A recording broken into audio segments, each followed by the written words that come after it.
वस्सलामु अला रसूलिल्लाह अम्मा बाद।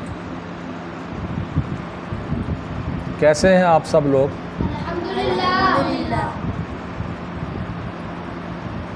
सारे मक्कू आना सी हैं, वर्कशॉप से आते हैं आप। आपको पता है कि आप क्या कर रहे हैं? क्या काम है आपका? कुरान करीम हिफ्ज़ करना। बेटे, बुनियादी बात अगर आपको समझ आ जाए कि कुरान करीम को हिफ़्ज़ करना ये कोई छोटी बात नहीं है। कुरान पाक अल्लाह ताला की किताब है, अल्लाह ताला की किताब हिफ़्ज़ कर रहे हैं ना आप। तो अल्लाह ताला की किताब को हिफ़्ज़ करने वाला जो बंदा है और हिफ़्ज़ करवाने वाला जो बंदा है, ये दो बंदे ऐसे हैं कि जिनके मुकाम का कोई भी बंदा दुनिया में नहीं है। अल्लाह के नबी सल्लल्लाहु अलैहि वसल्लम ने आप जैसे लोगों के बारे में फ़रमाया है, खैरुकुम मन तअल्लमल कुरआन व अल्लम। तो हम में से बेहतरीन वो है जो कुरान सीखता और सिखाता है, पढ़ता और पढ़ाता है। आपके उस्ताद मोहतरम इस हदीस की रोशनी में इस दुनिया के इस सारे मकूआना में सैकड़ों दुकानें होंगी, बड़े लोग काम करने वाले हैं, बड़े पैसे कमाने वाले यहाँ पर लोग हैं, हज़ारों रुपए की दिहाड़ी लगाने वाले भी लोग इस मकूआना में हैं। लेकिन जो फजीलत, जो मुकाम आपके उस्ताद मोहतरम को हासिल है, किसी को भी ये मुकाम हासिल नहीं। और बच्चों में से जो मकाम आपको हासिल है, किसी और को ये मुकाम हासिल नहीं। बेटा, सबसे पहली जो हिफ़्ज़ करने में बात है वो ये है कि आप अपने आप को पहचाने कि आप कौन हैं। पहली बात, सबसे पहली बात ये है कि आप अपने आप को पहचाने कि आप क्या हैं, आप कौन हैं, आपका ताल्लुक़ किस चीज़ से है। बात समझ रहे मेरी बात? आप कुरान मजीद के साथ जुड़े हुए लोग हैं, कुरान पाक को पढ़ने वाले लोग हैं।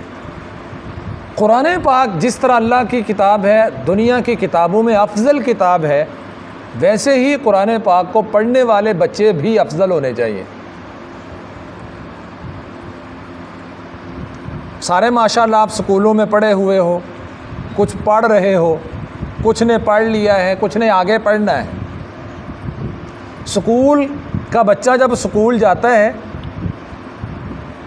तो वो समझता है कि मैं पढ़ने जा रहा हूँ। यूनिफॉर्म पूरी करता है, नहाता है, नहाए ना भी अच्छी तरह मुँह धोता है, शूज़ पहनता है, जुराबें पहनता है, फिर तैयार होके वो पढ़ाई के लिए अपनी स्कूल चला जाता है और टाइम पे वापस आता है, टाइम पर जाता है। और वो जितनी किताबें पढ़ता है ना, सवाए तर्जुमातुल कुरान के, वो सारी किताबें पढ़ने का कोई सवाब नहीं उसे मिलता, कोई सवाब नहीं मिलता। आप जब घर से आते हैं ना पढ़ने के लिए, तो आप घर से कदम उठाते हैं तो आपके लिए मीटर चलना शुरू हो जाता है। फरिश्ते आपके लिए दुआएं करते हैं। फरिश्ते क्या करते हैं आपके लिए? वो अपने पर आप लोगों के लिए झुका देते हैं। समंदर की मछलियां तक, ज़मीन पर रेंगने वाली चींटियां तक आप लोगों के लिए दुआएं कर रही हैं। किसी बंदे के लिए समंदर की मछलियां दुआ नहीं करती, सिर्फ़ कुरान पाक के तालिब इल्म के लिए दुआएं करती हैं, पढ़ने वाले के लिए, पढ़ाने वाले के लिए दुआएं करती हैं। समझ गए मेरी बात को कि आपका मुकाम क्या है?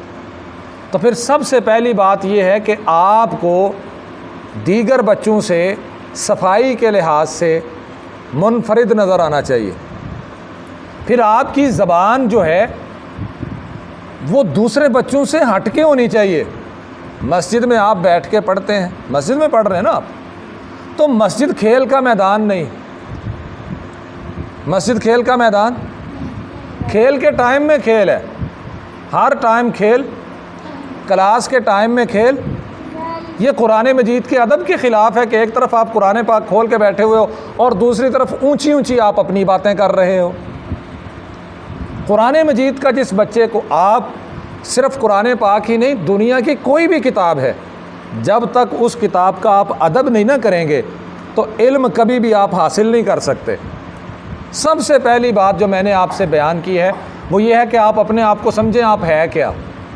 जब आपको समझ आ गई कि हम कुरान पढ़ने वाले हैं, फिर उसके बाद कुरान के मुकाम को समझें, कुरान क्या है।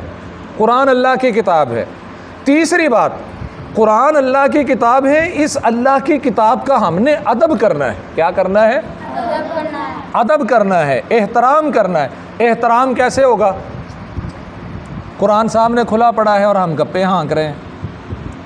कुरान इधर पड़ा हुआ है, बाहर कोई मेहमान आ गया, हम क्लास छोड़ के बाहर उसको मिलने चले जाते हैं। फिर आपकी नज़र में कुरान की तो इज़्ज़त कोई ना हुई, कुरान का एहतराम तो कोई ना हुआ।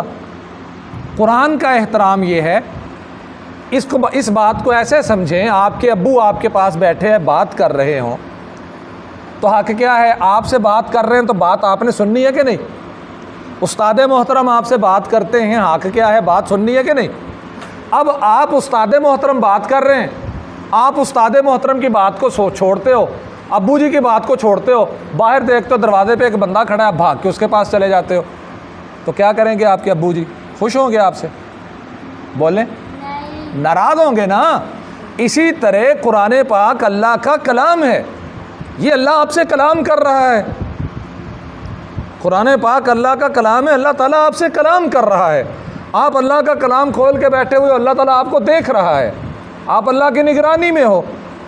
अल्लाह के सामने बैठ के, अल्लाह के घर में बैठ के अल्लाह का कुरान पढ़ते हो, बाहर मेहमान आ जाता है, आप अपना वो सब कुछ छोड़ के, अल्लाह का कलाम छोड़ के, अल्लाह की बात को छोड़ के मेहमान की बात को सुनने चले जाते हो। ये कुरान की तौहीन नहीं है? बोलो, कुरान का अदब करो। अल्लाह का अदब, कुरान का अदब, यानी जब आपकी नज़र में कुरान अल्लाह का कलाम है, आप अल्लाह का अदब करो, साथ कुरान का अदब करोगे तो अल्लाह का अदब करोगे। चौथी बात जो मैं आपसे अर्ज़ करना चाहता हूँ, चौथी बात बच्चे ये है कि जिस क्लास में आप बैठे हैं, जिस माहौल में आप बैठे हैं, इस माहौल की एक एक चीज़ की कदर करो, एक एक चीज़ को महफूज रखो, एक एक चीज़ की हिफाजत तुम्हारी ज़िम्मेदारी है। ये एयर कूलर चल रहा है, ये आपके ऊपर 4 पंखे चल रहे हैं। आजकल बिजली के बिल इतने आते हैं कि हम घर में भी एक पंखा चलाने से डरते हैं। हर एक को खौफ है कि 200 यूनिट से ज़्यादा बिजली क्रॉस ना कर जाए, लेकिन आप 4 पंखे, एक एयर कूलर चला के बैठे हैं। ये अल्लाह ताला की आप पर मेहरबानी नहीं है? बोलो, और मेहरबानी है कि नहीं? छाँव में बैठे हुए हो, ठंडी जगह पे बैठे हुए हो। अब हमारा हक़ ये बनता है कि इस अल्लाह के घर की एक एक चीज़ की हिफाजत करें, एक एक चीज़ की हिफाजत करें। अगली बात जो हमारी ज़िम्मेदारी है वो ये है कि जो हमारे उस्ताद गिरामी हैं, हमें पढ़ाने वाले हैं, उनका एहतराम करो। उनका क्या करो? एहतराम।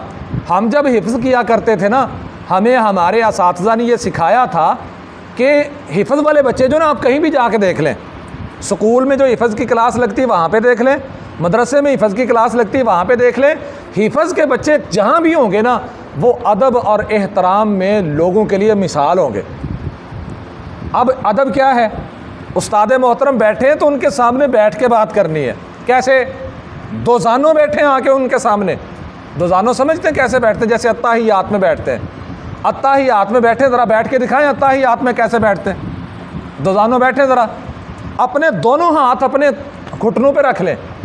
जब भी उस्ताद मोहतरम, जिस तरह मैं आपको नसीहत कर रहा हूँ, उस्ताद मोहतरम नसीहत करें तो ऐसे बैठें, ऐसे अपने घुटनों पे हाथ रख के बैठें, पूरी तवज्जो के साथ उनकी बात को सुने। वो बुलाते हैं, आप उनके पास आएँ, वो बैठे हुए, बैठ के बात करें। घुटने बिछा के या एक घुटना खड़ा करके, बड़े ही पता चलना चाहिए कि उस्ताद मोहतरम के सामने एक शागिर्द बैठा है। ठीक है? कभी भी अपने उस्ताद मोहतरम के सामने ऊंची आवाज़ से बात नहीं करें। वो कहते हैं कि अदब पहला करीना है, वो इल्म के जो मंजिलें ना, इल्म के मंजिलें, उनमें से पहला जो है जीना आपके लिए, पहला जो काम है वो है उस्ताद का अदब। जितना ज़्यादा अदब करेंगे, चाहे आपका दिमाग चलता है या नहीं चलता, अदब करने वाला स्टूडेंट उस्तादों का कभी भी फेल नहीं होता। जो स्टूडेंट अदब करता है, चाहे उसको सबक थोड़ा याद होता है, वो फेल नहीं होता। और अदब ना करने वाला स्टूडेंट जितना मर्जी काबिल हो, जितना मर्जी ज़हीन हो, जितना मर्जी उसे सबक आता हो, उस्ताद का अदब नहीं ना करता जो बच्चा, वो कामयाब बच्चे नहीं होता, वो कामयाब नहीं होता।